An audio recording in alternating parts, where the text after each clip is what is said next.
Eyup Cock, the first little transfer window shut. And there's a certain club, which obviously is giving away in the title I'm talking about here. I'm talking about Huddersfield, that have done stellar business so far. And I want to just quickly look through it. I think that what happened last year in League One with Birmingham has changed the outlook on this league for a lot of bigger sides, because you just need to come down, spend loads of money, and you can not only break League One points record, but EFLs as well, if you just spend a little bit of brass. Obviously, in Birmingham's case, it wasn't a little bit of money, but Huddersfield aren't going to go and drop 30 million quid.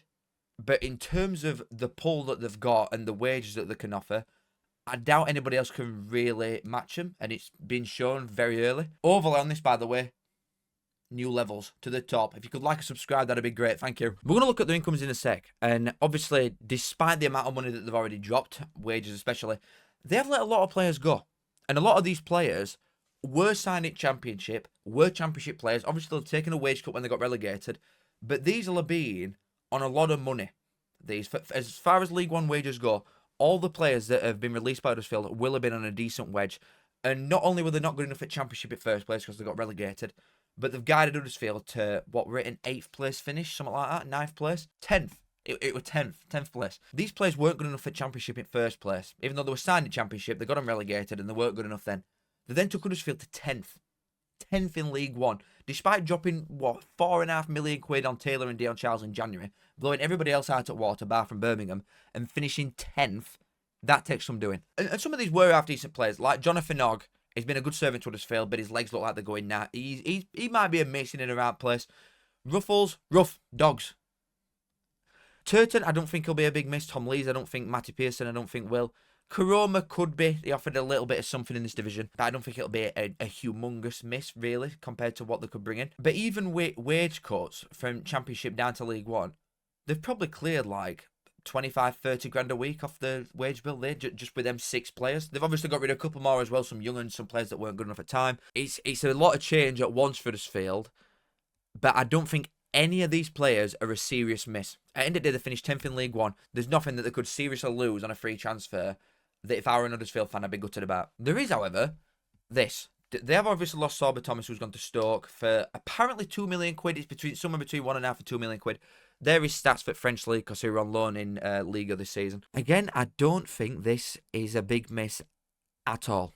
Clearly, you weren't going to play for you in League One, so to get roughly 1.5, 2 million quid for a player that hadn't featured for you at all year anyway, I think is good business. Obviously, we're one of, if not Huddersfield's best player. Him and Elic were like 2 standouts from an outsider's perspective looking in. When they got relegated, Sorba Thomas and Elic did look like 2 of the best players with ease. Both of them have now gone, and it's adapting without them star players that you once had. But 2 million quid, partnered with the amount of wages that they freed up, very good start without losing anything of note. I think the only half-decent player that they've got seriously at club at minute, apart from like that stands out, is Taylor. Obviously, the fullbacks are good. They've got a couple decent midfielders, but there's nothing crazy that they've lost or can really lose. And obviously, Taylor's not going to leave with him just coming in January as well. Stoke, I think, have got a decent deal here as well. I think it's a good deal for all parties. Sorba Thomas were clearly not going to play for Huddersfield in League One.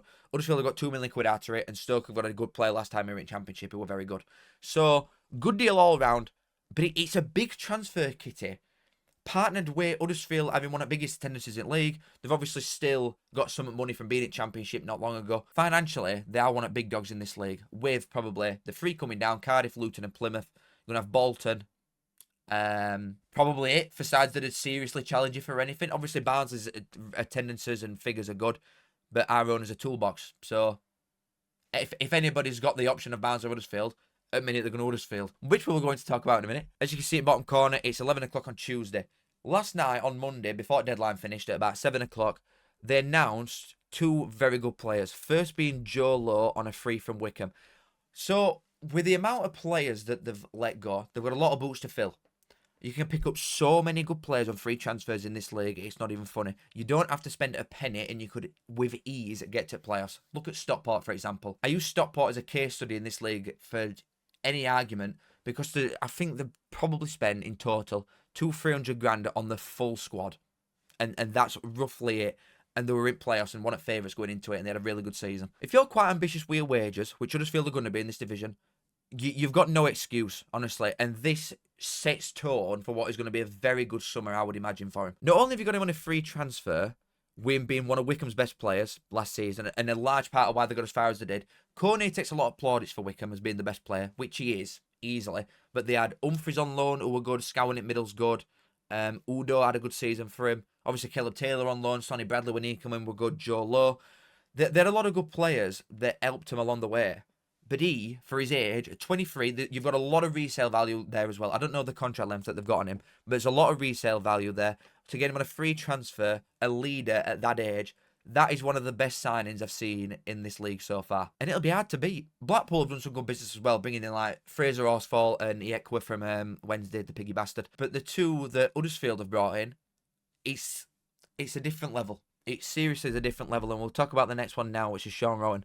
It's not a free, because I've got to play the compensation fee to Lincoln Antler, which is, I don't actually know the specifics. Lincoln fans are telling me it's anything between 200 grand and £1 million, so I'll just stick it smack in middle at 500 grand. Still, very, very good business, that is. Again, a very similar age to Joe Lowe. This bloke's 22, quite raw, but the potential is sky high with this bloke. For roughly 500 grand, you've got two of, well, Joe Lowe is one of the best centre-halves in division. Sean Rowan's not a million miles off. He's a very good one, and the potential's there for him to be even better. Two very vocal players, very good centre-halves, not only at the physical side of it and what League One is. You're dealing with a lot of argy-bargy. It's a lot of dealing with crosses, heading stuff out. But the ability to actually play out from back is something that these two are going to give you, which is very important for a side that wants to challenge right at top. You can get away with not doing it if you want to. But like Charlton, for example, they're not best footballing side you've ever seen. They're just defensively solid and clear any danger straight away, and they've got promoted. I don't know what Lee Grant's like, obviously, and that is something else that we'll come into in a minute. But from a tactical point of view, these two can do effectively everything. And it's two very good signings straight away. But that's not all. Speaking about the Barnsley and Huddersfield links, Ryan Ledson is an earlier one that they signed. They've got 4 players of a line already. Barnsley haven't done anything. Ledson is a player that has got a lot of experience now in Championship. He's still only 27. The amount of time this bloke's been playing, I think he's in his 30s at this point. It feels like he's been about forever. And Preston, similar to Huddersfield, have had a big clear out respected to the division and want to try and change things, change your culture, have a big clear out after a very poor season for both sides. Preston have let somebody like Ryan Ledson go, who is I would definitely say is a Championship level footballer. I'm surprised someone like Wednesday, for example, didn't try and come and pick him up. But it were only like Barnsley, Huddersfield, Bolton that were looking at him. And to my insider trading that I've got going on, I know that Barnsley offered this bloke a contract. I know that we were very close to getting him in. I know that he wants to come and work under Urian.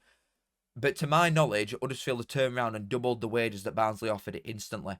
That is the level of ambition that you need to show if you want to get out of this league. Barnsley trying to do it on cheap.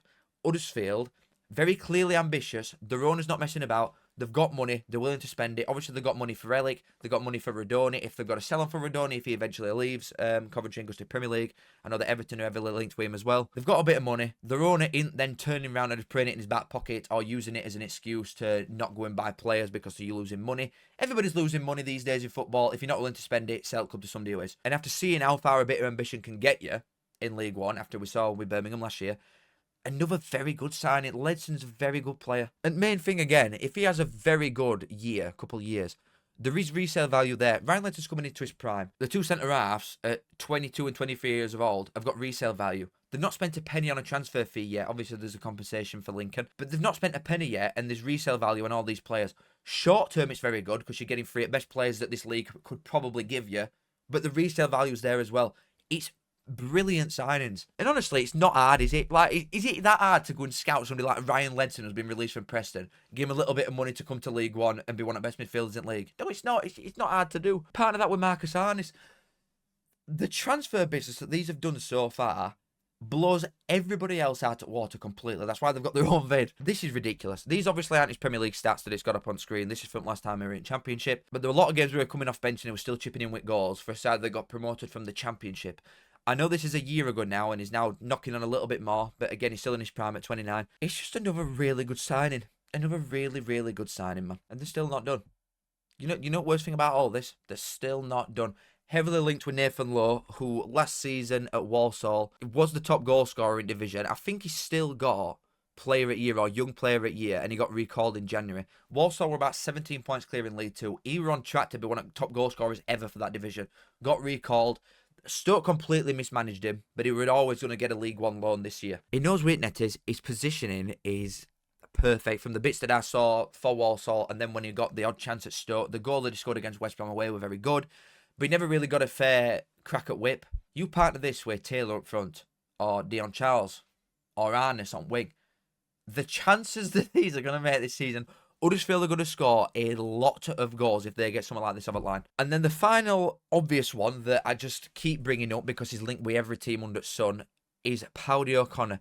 If they bring this in as well, I struggle to see a defence better than that in this division. It'd be 3 brand new centre-halves, and they'd obviously take a bit of time getting used to each other. But 2 of them are from Lincoln anyway, and I think Joe Lowe knows them, whether they're speaking in an interview. Again, is another one that's available for a free transfer.